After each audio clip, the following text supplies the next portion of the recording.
Laren moved through the wide halls of her mansion with quiet steps, even though she was one of the most powerful women on the entire planet Voluna. She owned large companies, transport fleets, and research teams spread across star systems. People respected her everywhere she went, but none of her influence could fix the one problem that mattered most to her heart. Her daughter, Aralee, had been paralyzed since early childhood. Every doctor, every healer, every specialist had tried. Some told Laren that Aralee would never walk. Others promised impossible solutions, then took her money and left with excuses. Laren never complained. She only cared about seeing her daughter happy again. Aralee spent most of her days in a floating chair, reading books, watching birds from the window, and smiling politely when visitors came to greet her. She had learned to live with her condition. She had learned to hide her disappointment. She had learned to accept that she would stay in the chair forever. But deep inside, she wished to stand one time, even if only for a single second. She never said it out loud. She did not want her mother to feel more pain. News arrived one afternoon that changed everything. A human engineer named Orion had come to Voluna as part of a research program. Humans were rare on Voluna. Most Volunians believed that humans were less advanced, less refined, and too simple to understand the complex technology of their world. But the reports about Orion were different. The researchers said he had a special way of solving problems. They said he mixed simple machines with new ideas and sometimes succeeded where others failed. His work with damaged neural pathways had impressed many people on distant colonies. Laren listened carefully to every detail. She looked again at her daughter, who was sitting quietly beside her, tracing shapes on her tablet. Something inside Laren whispered that she should try one more time. Even if the chance was small, even if others laughed, she wanted to try. For Aralee's sake, she sent an invitation to Orion, asking him to examine her daughter's condition. Orion arrived the next morning at the mansion. He was young, not more than 30, and looked different from the tall, glowing-skinned Volunians.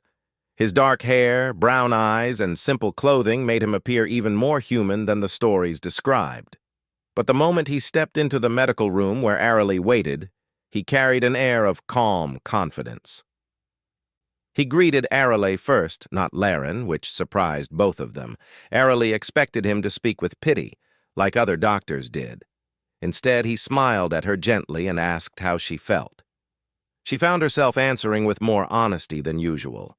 She told him about her childhood injury, about the failed treatments, about the strange burning sensation that sometimes moved through her spine. Orion listened without interrupting. Every few seconds he glanced at the medical screens, sometimes narrowing his eyes, sometimes frowning in thought. When he began inspecting the old scans, something changed in the room.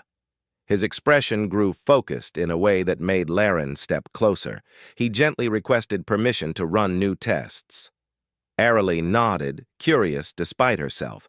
Orion connected small sensors along her back and legs.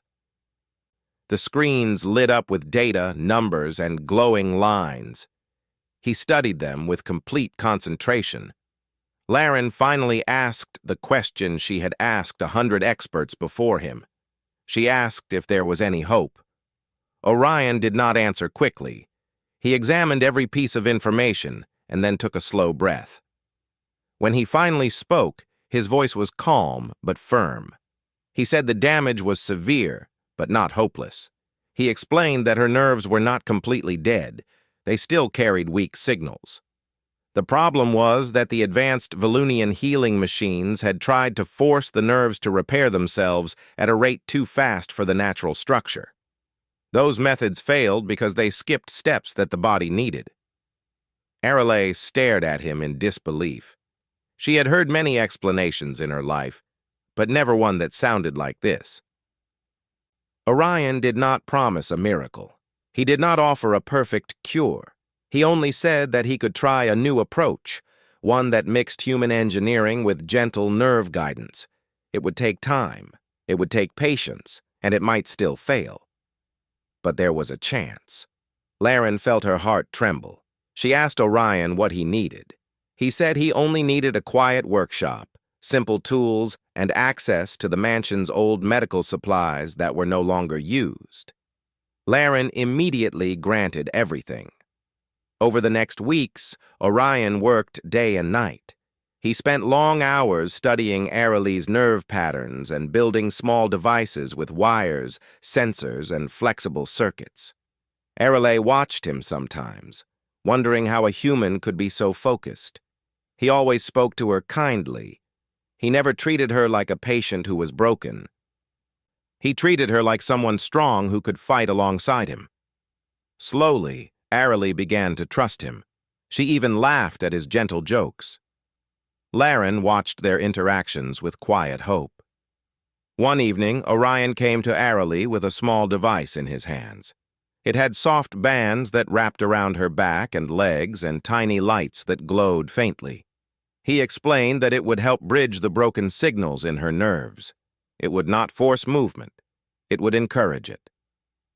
Aralee agreed to try. Her heart beat fast as the device was placed on her body. She felt a gentle warmth spreading through her back. Orion checked the screens, adjusted a dial, and smiled. He told her to try moving her toes. Aralee did not expect anything to happen. She prepared herself for disappointment. But then, something soft and electric stirred inside her leg. Her toe twitched. Her eyes widened. She tried again, this time with more focus. The toe moved a little more. She looked up at Orion in shock. He smiled with calm pride, as if he had known all along that this would happen. Laren gasped from the corner of the room. She wanted to cry, but she held back. She did not want to interrupt the moment. For the first time in her life, Aralee felt a part of her body react because she wanted it to. After that day, Orion created a training schedule. He guided Aralee through small movements, slowly increasing their difficulty. Each day, she gained a little more control. The device adjusted automatically to her progress. Sometimes the training was painful, sometimes she became frustrated, but Orion never let her give up. He spoke to her with encouragement and patience. Laren supported her daughter quietly, bringing her warm food and gentle words after each session. Then came the morning when Orion told Aralee that she would try standing with support. She felt nervous. She had not felt the ground under her feet in many years. Orion placed soft bars beside her chair. He held her hand and told her to trust the process. Aralee took a deep breath. She placed her hands on the bar and slowly shifted her weight. Her legs trembled. The device sent calm signals through her nerves. She felt strength she did not know she still had. Then she rose. It was not perfect. It was shaky. Her muscles trembled. But she was standing. Aralee looked at Orion with wide, shining eyes. He nodded proudly. Laren, who watched from behind a half-open door, covered her mouth with her hands as tears rolled silently down her cheeks. She turned away before either of them could see her. Over the next days, Aralee learned to take small steps with support. Orion trained her carefully, always making sure she did not push herself too hard. Her confidence grew. Her smile grew. She no longer felt trapped in her chair. She felt as if the world was slowly opening in front of her. Orion wanted her progress to be strong before Laren saw the full result. He kept the sessions private, waiting for the right moment. Aralee agreed. She wanted her mother to see her walk clearly, not stumble weakly. She wanted it to be a moment her mother would remember forever. The moment came unexpectedly. Laren returned home early from a business meeting. She entered the dining hall quietly, expecting to see her daughter sitting at the table.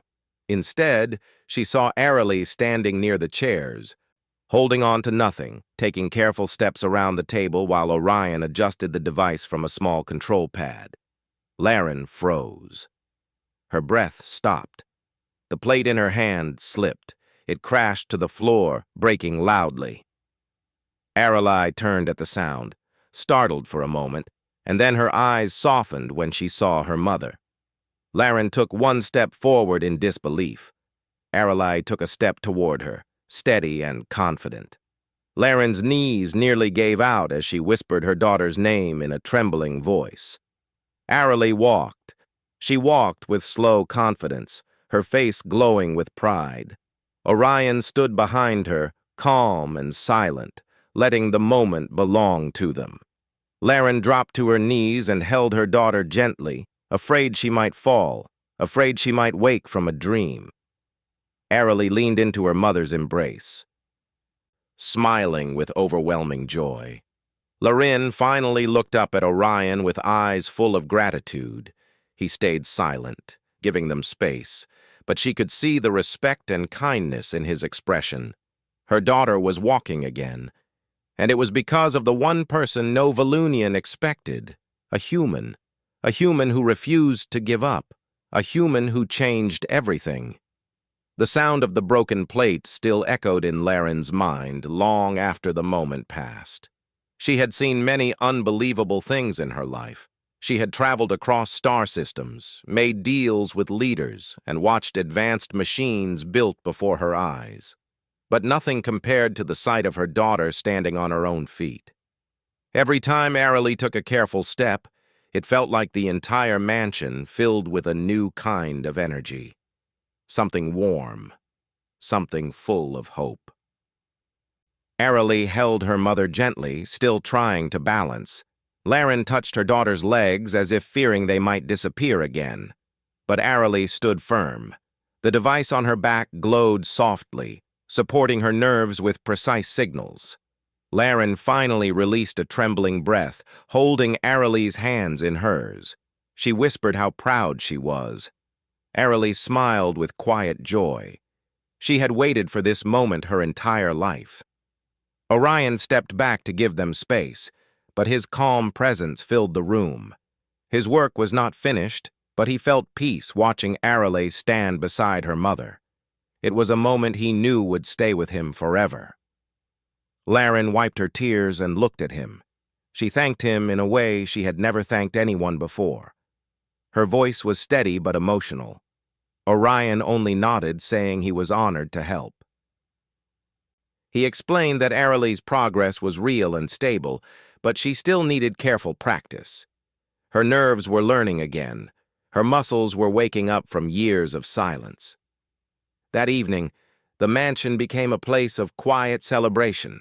The house staff, who had known Aralai since she was small, gathered in the hall. Aralai walked a few steps for them. They gasped softly, covering their mouths, some with tears in their eyes. They bowed to Orion respectfully, no longer seeing him as an outsider. Laren ordered a simple dinner for everyone, something warm and comforting. Aralai insisted on sitting at the table without her floating chair. She leaned on Orion for support, and he helped her sit carefully. Laren watched them both with deep gratitude. The next days were full of focus and change. Orion increased Aralai's walking exercises. He used soft ropes, bars, and small hurdles to help her build strength. Aralai trained with strong determination. She stumbled sometimes, but each time she stood back up.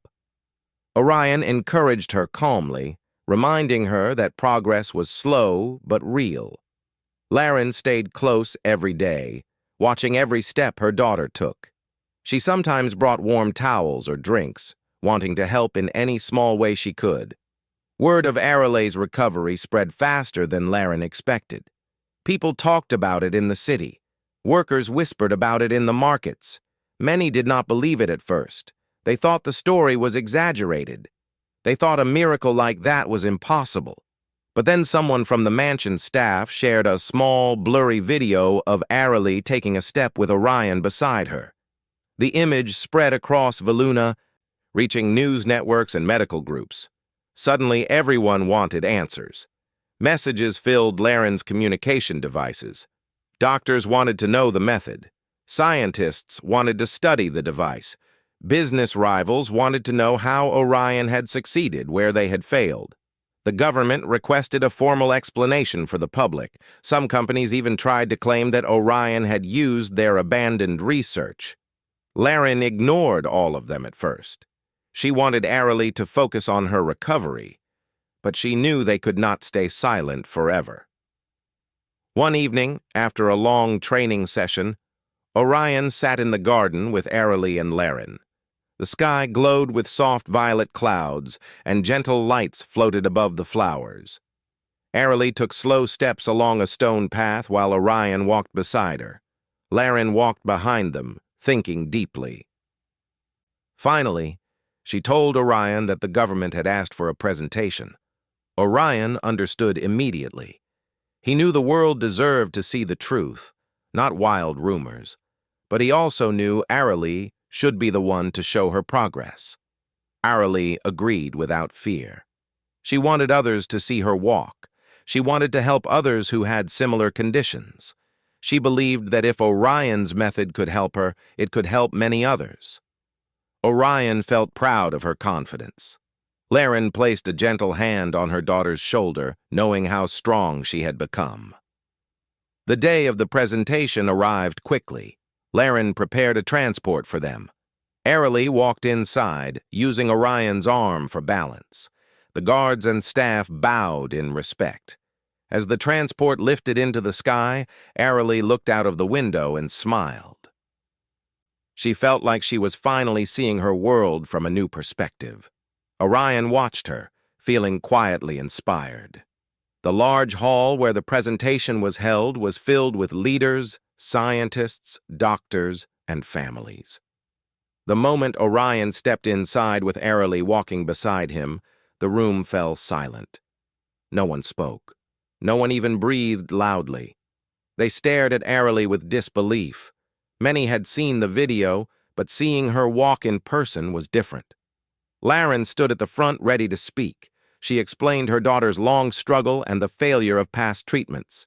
She told the crowd how Orion had studied her nerve structure and created a device that worked with her body instead of forcing it. She spoke clearly, with strong pride in her voice. Then she stepped aside to let Orion speak. Orion walked to the center and explained his method in simple words. He showed diagrams of how the device supported the nerves slowly, giving them time to rebuild themselves. Some scientists frowned, believing his method was too simple. Others looked amazed, realizing they had overlooked something basic. Orion did not get angry or defensive. He simply answered every question with patience. When the questions were over, Laren asked Arily to walk across the stage. Arily took a deep breath and stepped forward. The device glowed softly under her clothes. Her legs moved with steady confidence. The crowd watched in complete silence. Step after step, Arily walked across the wide platform until she reached the other side. Then she turned and walked back. The silence broke into loud applause. People stood from their seats. Some doctors covered their faces with disbelief. Some scientists leaned forward to study her movements. No one doubted it anymore. Arily had truly regained the ability to walk. Orion's work was real. But not everyone was pleased. A well-known medical corporation leader walked forward and accused Orion of using old files from their research. He claimed Orion had copied their methods. The hall fell silent again. Laren stepped forward instantly, her eyes sharp. She asked the leader for proof. He could not provide any. She reminded the hall of the years she had trusted that same corporation, and how they had failed her daughter again and again. Her words were strong and firm. The accusations fell apart within minutes. The crowd turned away from the corporation leader, no longer believing his claims. The hearing ended with Orion being officially recognized for his work. The council asked him if he would be willing to help create new medical programs. Laren proudly supported him. Arily thanked the council for believing in the new method. Many families came forward afterward, asking if their loved ones could receive similar treatment. Orion promised to study each case carefully. When they returned to the mansion, Laren invited Orion into her private office. She thanked him again, but this time her tone was more serious. She explained that she wanted to sponsor his research for the entire planet. She wanted him to build new devices and improve the method. She wanted Orale to join him as a partner so she could share her experience and help design treatments for others. Orion accepted with calm respect. He said he would be honored to work with both of them. Aralee's face lit up when she heard the news. She felt stronger every day, and now she had a purpose that reached beyond her own recovery. She wanted to help others walk again. She wanted to give them the same hope she had been given. Orion smiled at her enthusiasm. He knew she would be an important part of the project. Weeks passed, and the mansion's lower halls turned into research rooms filled with tools and screens. Orion worked with new engineers. Aralee tested new devices and suggested changes. Laren managed the funding and planning. Together, they built a program that changed the way Voluna understood healing. Each morning, Aralee walked through the garden on her own. Orion walked beside her, sometimes checking the device, sometimes simply enjoying the quiet moment. Laren often watched them from the balcony, feeling a peace she had not felt in years. Aralee no longer feared her future. She no longer felt trapped or limited. She carried herself with strength. She knew her legs were still learning, but she also knew she would grow stronger every day. Orion never took credit for her strength. He always said she was the one who fought the hardest. One evening, as the sun set behind the shining towers of the city, Laren joined them in the garden. She watched Aralee walk along the path, the soft lights glowing around her. She thanked Orion again, but this time her voice carried a warmth that was almost like family. Orion nodded, saying it was the greatest work of his life. The story of Aralee spread across planets. People began to respect humans in new ways. Many who once looked down on them now saw them as resourceful, patient, and creative. Orion never asked for fame. He only wanted to help more people. And with Aralee and Laren at his side, he knew they could bring change to worlds beyond Voluna. The garden breeze moved gently around them as Aralee walked forward with steady steps. Orion walked beside her, calm and proud. Laren watched both of them with a heart full of hope. Her daughter's future was no longer limited. It was bright. It was open. And it had been restored by the one person no one expected, a human who brought courage where others brought doubt, a human who created a bridge where others saw a wall, a human who reminded Voluna that hope could come from anywhere. Aralee walked confidently into that future, knowing she would never again face the world from a chair. She had risen step by step, and now the galaxy opened before her. Her mother smiled. Orion smiled. And Aralee walked toward tomorrow with strength she never dreamed she would have again.